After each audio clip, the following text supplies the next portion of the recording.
সংগীত শিল্পী প্ৰয়াত ৰাজীৱ খটিয়া ডাঙৰীয়াৰ পৰিয়াললৈ আমি ইতিমধ্যে ৫ লাখ টকাৰ আৰ্থিক সাহায্য ঘোষণা কৰিছো। এগৰাকী শিল্পীৰ এনে মৃত্যু অত্যন্ত দুৰ্ভাগ্যজনক। শিল্পী এগৰাকীৰ মৃত্যুৰ পাছত পৰিয়ালটি কিদৰে সংস্থাপন কৰিব পৰা যায় সকলোৰে লগত আলোচনাৰ মৰ্মে এই দিশত আমি সিদ্ধান্ত গ্ৰহণ কৰিম। এইদৰে মন্তব্য আগবঢ়ালে অসমৰ মুখ্যমন্ত্ৰী হেমন্ত বিশ্ব শৰ্মাই। ৰাজীৱ খটিয়াকে ইতিমধ্যে আপোনালোকৰ তৰফৰ পৰা চৰকাৰৰ তৰফৰ পৰা ৫ লাখ টকা স্থায়ী কিবা নিয়মিত কথাটো হ'ল যে এজন শিল্পীৰ মৃত্যু হ'লে তেওঁৰ পৰিয়ালক আমি কেনেকৈ সংস্থাপন দিম সেই বিষয়ে চৰকাৰে আজিলৈকে কোনো নীতি প্ৰস্তুত কৰা নাই।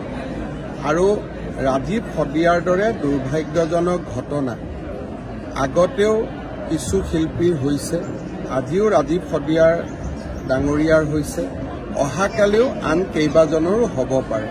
গতিকে এই সম্পৰ্কত চৰকাৰৰ দৃষ্টিভংগী কেনেকুৱা হ'ব তাৰ বিষয়ে আমি আলোচনা কৰিম আৰু সময়ত আমি সকলোৰে লগত আলোচনা কৰি এই বিষয়ে সিদ্ধান্ত ল'ম।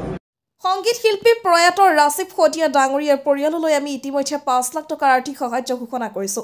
এগৰাকী শিল্পীৰ এনে মৃত্যু অত্যন্ত দুৰ্ভাগ্যজনক। শিল্পী এগৰাকীৰ মৃত্যুৰ পাছত পৰিয়ালটি কিদৰে সংস্থাপন কৰিব পৰা যায় সকলোৰে লগত আলোচনাৰ মৰ্মে এই দিশত আমি সিদ্ধান্ত গ্ৰহণ কৰিম। এইদৰে মন্তব্য আগবঢ়ালে অসমৰ মুখ্যমন্ত্ৰী হেমন্ত বিশ্ব শৰ্মাই। ৰাজীৱ খটিয়াকে ইতিমধ্যে আপোনালোকৰ তৰফৰ পৰা চৰকাৰৰ তৰফৰ পৰা ৫ লাখ টকা স্থায়ী কিবা নিয়মিত কথাটো হ'ল যে এজন শিল্পীৰ মৃত্যু হ'লে তেওঁৰ পৰিয়ালক আমি কেনেকৈ সংস্থাপন দিম সেই বিষয়ে চৰকাৰে আজিলৈকে কোনো নীতি প্ৰস্তুত কৰা নাই।